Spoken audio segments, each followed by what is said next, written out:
ये पक्षी भारत का राष्ट्रीय पक्षी मोर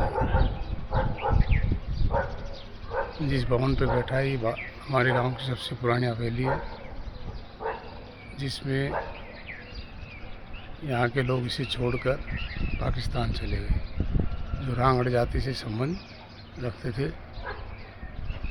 इसके ऊपर कोई भी छत नहीं है। आप इसको 3 मंजिला देख रहे हैं, लेकिन आज तक ये बिल्कुल यूं की यूं खड़ी हुई है।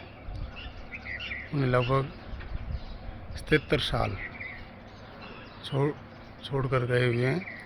इसकी कोई केयर करने वाला भी नहीं है, फिर भी इतनी मजबूती के साथ ये खड़ी है।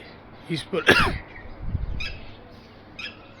अनेक पक्षियों का निवास रहता है, जैसे आप देख रहे हैं मोर है, कबूतर है। थोड़ी देर में बहुत सारे पक्षी यहाँ पर आ जाएंगे।